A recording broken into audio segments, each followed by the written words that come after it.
Okay lang po, pag-picture lang naman. Pang-merienda, sir. Ha? Ano? Pwede ba bang pang-merienda? Picture namin kayo. Galing na. Ay, hindi. May pang-merienda ako. Huwag kang mag-alala. Hindi, sir. Bukan na loob naman po, sir. Hindi. Huwag kayong mag-alala kasi ito, Salamat, sir. parang consideration para at least makagala pa kayo ng bike. Okay? Salamat, sir.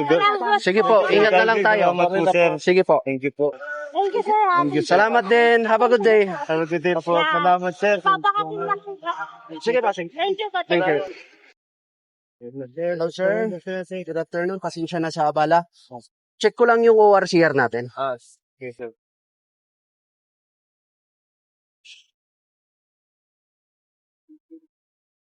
Wala pa kami oras na. Wala pang ORCR. Kailan po nabili yung sasakyan, sir? Sweet lang po. This week. March. April 1 naman itong sales invoice, sir. Iba pa po sa Ito po. Ayan. Obra Kalaw, Supreme Court. Kailan na-deliver sa inyo? recent lang. Kinagan ba na enforcement legal dito? No entry nga may natuwa? Yes po. Sa kapsa pa po kami, sir. Legal pa po. Yun nga ang problema natin, sir. Oh. Nandito naman, Camarines. So, ang problem natin here is you are using an unregistered motor vehicle. Kasi ang 7 days layaway lang yon from casa, dapat iuwi natin yung vehicle. Hintayin muna natin yung ORCR bago natin gamitin.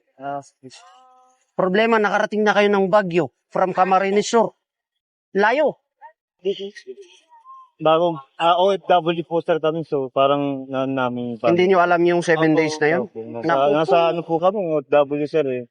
O nga, ang problema yun, ang nakikinabang lang dyan yung kasa. Dapat hinintay nyo muna, kawawa kayo niyan. License mo, sir. Sir, yung sales invoice. Po kami po ni... Pwedeng ano na lang to, sir, pag-usap na, sir. Pasensya na, sir, ha? Sir, doon pag-usapan na. NCR naman to. Saan mo kinuha tong lisensya mo? Sir, narinyo ko yan, sir, sa asawa ko din sa Zamboanga. Pero hindi, yung nung kinuha mo saan? Sa Sampaloc, sir. Sa Sampaloc, tapos. Ganito, sir, ha? Titikitan po kayo ng unregistered motor vehicle, ha? Violation po kasi yan. Magkano po yun? Kailangan mo nga lang i-clear before ka umalis ng Baguio City. Sige, sir. Pwede po, sir, ngayon. Pwede, dyan sa baba ng SM, yung office namin. Opo, sir. Pwede mo puntahan doon. Thank you so much, sir. Sir, Parang na-heart attack ka. sir, hindi ko po, sir. Salamat, sir. Hindi. Po.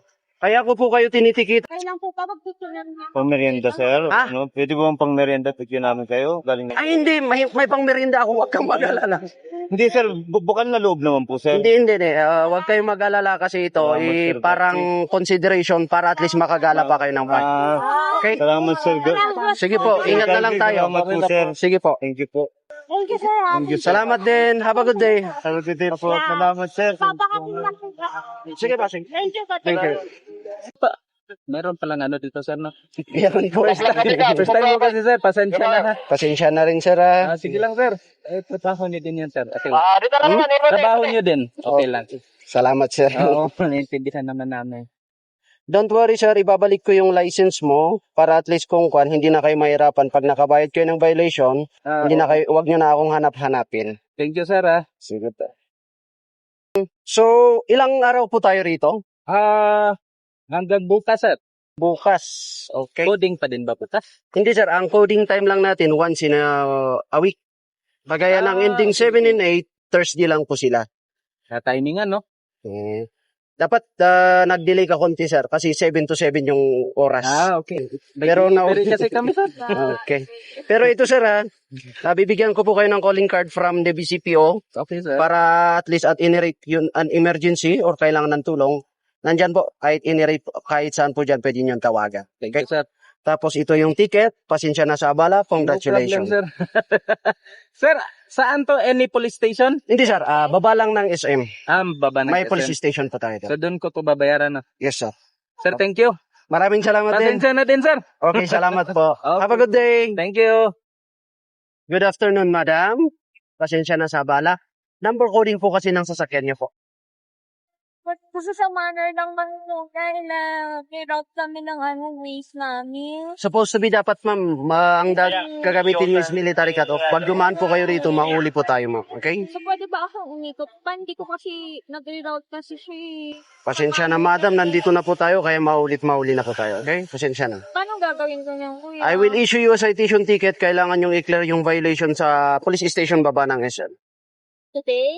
It's up to you, ma'am, kasi open naman sila from 7 o'clock until 6 p.m. po. Today, 6 p.m. Yes, ma'am. So, at your own time, pwede nyo puntahan siya po. Oh, I'm so sorry. Oo, kasi alam ko po di kuya, kaya lang kasi ni-reroute kami tuloy nung waste. Baka naman po pwede Pasensya na, madam, we are strictly implementing kasi ang number coding natin. so pwede nga akong dumiretso neto papuntang Manor. Yes, ma'am. Okay. So, here's your license. Sorry for the inconvenience, sir and ma'am. Congratulations for your ticket. Si kuya talaga. I'm just kidding. Have a good day. Thank you po. Dito lang ako sa right side, no? Yes, madam. Ingat po tayo, ma'am. Okay.